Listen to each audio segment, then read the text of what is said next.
Какво става, хора? Аз съм Марто и това ми е първото клипче мене. Малко съм притеснен на камера, защото някакво за първи път.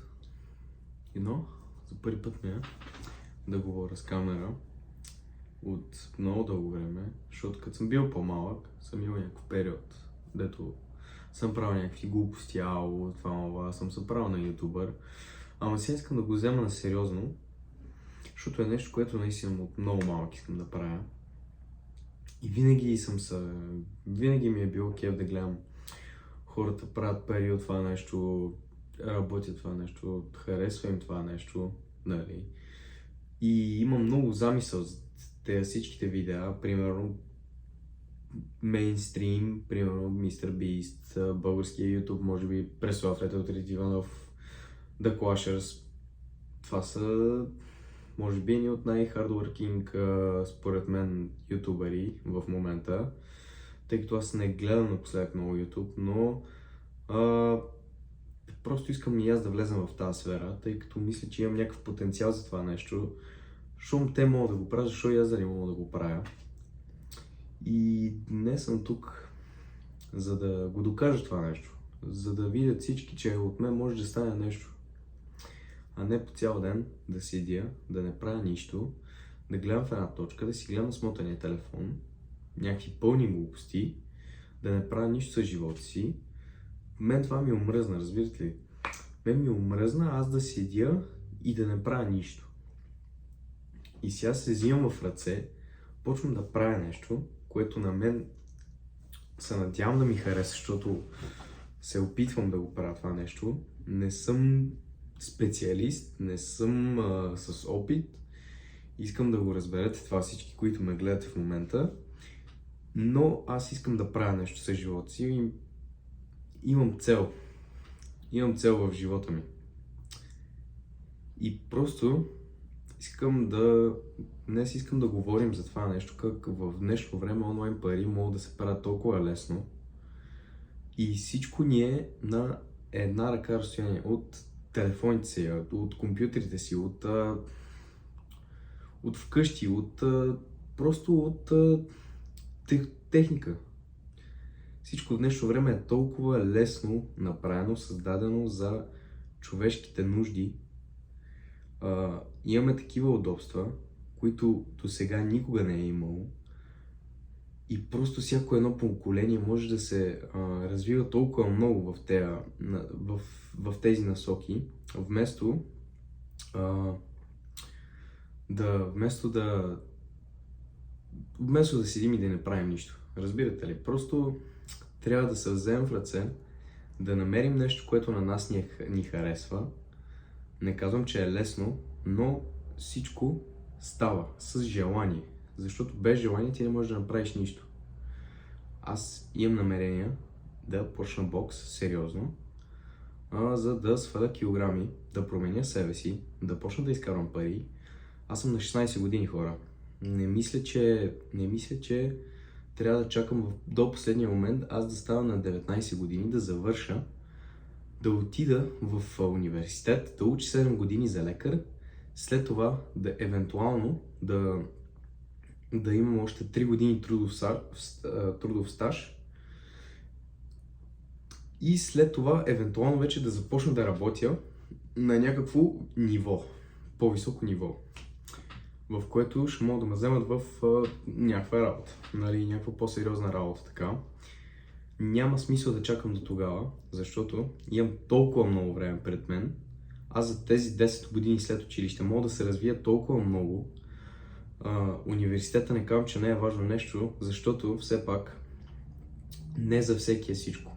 Което аз това много добре го знам, че не всеки може да направи всичко. Но трябва да се опита. Всичко трябва да се опита поне веднъж. Трябва да се опиташ, проба грешка. Ето това е проба. Това за мен е проба. Това за мен е проба в момента. Ако стане в YouTube, стане. Аз ще си дам 6 месеца. Искам да ми засичате 6 месеца, в които аз ще качвам всеки ден или през ден клип. Ще се опитвам да качвам клип, около 10-15 минути клип, в който да говоря за себе си, какво съм постигнал и да просто да бъдете с мен в това цялото пътешествие, един вид. Просто не искам вече аз да седя на едно място, да чакам от майка ми, от баща ми, може да ми купиш това, може да ми купиш това, да ми дават пари всеки ден, да ходя на училище, с тяхните средства, на баба ми, на дядо ми, на леля ми, на стринка ми, на вуйчо ми средствата, да ми дадат пари, празници и така нататък. Да разчитам само на това. Аз искам да почна да правя нещо със себе си, за себе си и да се променя, за да започна от по-ранна възраст, да се издържам, да разбера как се изкарат пари, да разбера толкова много работи в живота имам да разбирам, да разбера как се живее сам, да разбера как да се грижи за семейство. В последствие, нали вече. Просто искам да дам шанс на това нещо, защото има толкова много малки креатори в начален стадий, нали, които просто YouTube бута ги, много напред ги бута в фида и те се развиват много бързо, защото в момента алгоритъма на YouTube избутва такива канали като моя. Това е цяло общо взето на моя канал. Аз да ви покажа, че не е толкова трудно да се изкарат пари в днешно време. Ще пробвам някакви работи, ще греша някъде, ще пробвам отново, пак ще греша, пак ще пробвам, пак ще греша и така, докато не намеря нещо, което за мен работи. Защото ако не работи за примерно, да кажем, трейдинг, ще го пробвам това нещо. Ще пробвам, ще видя как се случват нещата, ще инвестирам, ще гледам маркета, ще пробвам крипто, всякакви онлайн методи. Ще пробвам, ще си хвана някаква работа, тъй като в момента съм в училище и съм втора смяна, нямам много свободно време, но втория срок вече, когато мина първа смяна, ще си хвана работа, ще започна да работя, ще започна да си изкарвам парите, ще се концентрирам вече в YouTube сферата, ще се концентрирам, ще направя всичко възможно и ще давам контент, който на вас да ви харесва и затова искам да ми предлагате идеи за клипове. Аз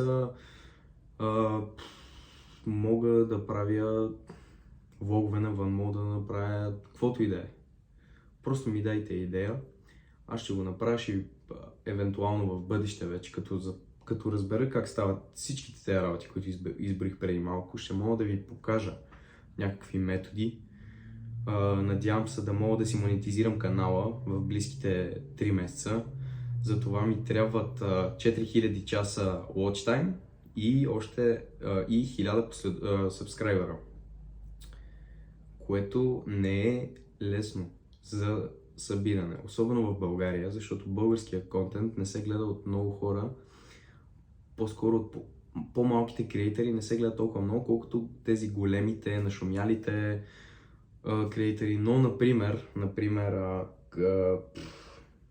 Кралски избухна много бързо. Той прави контент от много дълго време, но може би преди 6-8 месеца той беше сравнително по-малък канал, около 5-10-15 хиляди абоната, което не е много малко. Тъй като аз съм на 9 и това ми е първият клип, нали, аз съм на 9 абоната, но той успя да прави това, което му харесва. Контентът му е много развлекателен, много интересен. Аз искам да се насоча в нещо по-сериозно, нещо, което мога да помогна на другите, нали? Но давам пример с Кралски, защото той е един по-такъв канал, който избухна напоследък, особено с драмите с мъци, с антилопари и така нататък, и така нататък, и така нататък. И мисля, че трябва да дам шанс на това нещо, да видя дали ще се случи. Защото ако не му дам какво стана на мене? Ако не пробвам, няма да разбера какво ще стане. Ако пробвам, и не ми се получи в близките, може би 6 месеца, не събера тези 1000 последователя, тези 4000 часа watch time е трудно да се съберат, но ако не ги събера, може би вече до 8 месеца тези 4000 часа, ще намеря нещо друго. Искам да му дам шанс на това нещо, защото, както казах многократно, YouTube пушаутва в фида много малки канали. Примерно, вчера видях канал с не повече от 30 абоната, 126 гледания точно и 2 лайка в фида ми в YouTube. И щом този канал може да ми излезе в Recommended, значи мога и аз да излеза на някой в Recommended. Затова се надявам алгоритъма да ме хване, да направите това, което е възможно, да изстреляте контента ми някакси, да съберем тези 1000 абоната, тези 4000 часа, да монетизирам клипчетата ми, да имат реклами, да започна да изкарвам някакви пари и да продължаваме напред. И да се държим заедно, да сме едно голямо общество и да поставяме нови цели на канала, нови цели за себе си, да поставям аз, нови цели за развитие, за абсолютно всичко. Просто на мен ми трябва време и аз ще го докажа това на всички, които са гледали на мен с такова. Гледали са на мен, на човек, който не може да направи нищо от живота си. Просто искам това да го докажа на всички, които са с годините са ме хулили и са ме един вид са ми се подигравали, че не правя нищо по цял ден, че седя вкъщи и лежа. Мен това ми омръзна да го правя. Просто ми омръзна да слушам всеки как ми се подиграват, как говорят за гърба ми. Сега ще говоря за гърба ми, защото ми завиждат, а не защото ми се подиграват. И това е общо взето днескашното клипче. Исках да ви вкарам малко навътре в бъдещето на моя канал. И нямам аз какво повече да кажа. В началото клипчета ми ще са без филтър, без едитинг, без нищо. Снимам го всичко от моя телефон. Ползвам стария си телефон за фенер, обаче трябва да намеря по-хубаво място. Ще го направя. Просто трябва да го направя. Разбирате ли? Трябва да го направя това нещо. Това ми е мечта от дете. Аз мога да изкарвам пари от това нещо, мога да ви забавлявам, мога да направя толкова много работа за живота си. Аз просто трябва да го направя, разберете ме, хора. Това беше всичко за първия ми клип в канала. Както виждате, нали, малко съм притеснен и така нататък и така нататък. Но в началото е така. Надявам се, че след няколко клипа вече ще се отпусна пред камерата, ще мога да говоря по-свободно, ще мога да гледам в камерата, право в камерата през цялото време, защото гледам малко настрани, нали, за което искам да ме извините. Но съм много притеснен, но трябва да направя нещо. Не мога да оставя така нещата. Айде.